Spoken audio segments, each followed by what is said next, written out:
वंदनीय परीक्षक आणि शिक्षक वृंद, आज मी आपल्या समोर एक कथा सादर करणार आहे. त्या कथेचं नाव आहे भीमाचा संघर्ष. एकदा डॉक्टर बाबासाहेब आंबेडकर यांचे पेपर चालू होते. डॉक्टर बाबासाहेब आंबेडकर पहिला पेपर देऊन आले. त्यांचे वडील रामजी बाबा त्यांना म्हणाले, भीमराव कसा गेला पेपर? डॉक्टर बाबासाहेब आंबेडकर म्हणाले, सोपा गेला. मी जे वाचलं होतं तेच आलं होतं. पुन्हा दुसऱ्या दिवशी बाबासाहेब पेपरला गेले. पेपरवरून आले. पुन्हा रामजी बाबांनी विचारलं, भीमराव कसा गेला पेपर? पुन्हा बाबासाहेब म्हणाले, मी जे वाचलं होतं तेच आलं. मग रामजी बाबा म्हणाले, बरं चालतंय, हातपाय धुवा आणि जेवायला बसा. भीमराव जेवायला बसले. जेवता जेवता त्यांनी वडिलांना विचारलं, बाबा तुम्ही नाही जेवणार? वडील म्हणाले, भीमराव आधी तुमचं झाल्यावर मी जेवतो. तिसऱ्या चौथ्या दिवशी पेपर देऊन आल्यावरती पुन्हा डॉक्टर बाबासाहेब आंबेडकर जेवायला बसले आणि जेवताना बाबांना विचारलं, बाबा तुम्ही नाही जेवणार?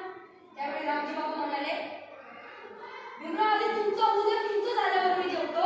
जेवता जेवता बाबासाहेबांच्या मनात विचार आला की दररोज मी बाबांना विचारतो, बाबा तुमचं जेवण? आणि बाबा सांगतात की भीमराव तुमचं झाल्यावर मी जेवतो, पण माझं झाल्यावर तुम्ही भाकरी शिल्लक राहत नाही, तर बाबा खातात काय? त्यांनी जेवताना लगेच बाबासाहेबांना विचारलं. त्यांनी जेवताना लगेच त्यांच्या वडिलांना विचारलं की बाबा मी रोज तुम्हाला विचारतो की तुमचं जेवण आणि तुम्ही म्हणता की भीमराव तुमचं झाल्यावर मी जेवतो, पण बाबासाहेब पण बाबा माझं झाल्यावर टोपलीत भाकरी शिल्लक राहत नाही, तर तुम्ही खाता काय? तुम्हाला भूक नाही का लागत?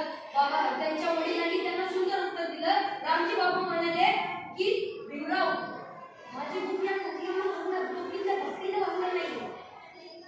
भीमराव माझी भूक या टोपलीतल्या भाकरीने भागणार नाहीये, तर तुम्ही एवढं मोठं व्हा की भीमराव तुमचं ते मोठेपण बघूनच माझी भूक भागेल. भीमराव तुम्ही मोठे व्हा.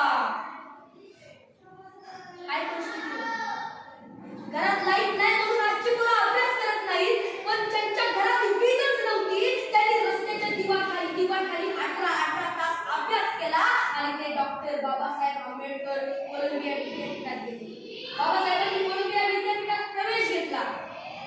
कोलंबिया विद्यापीठ अमेरिकेचं एक आणि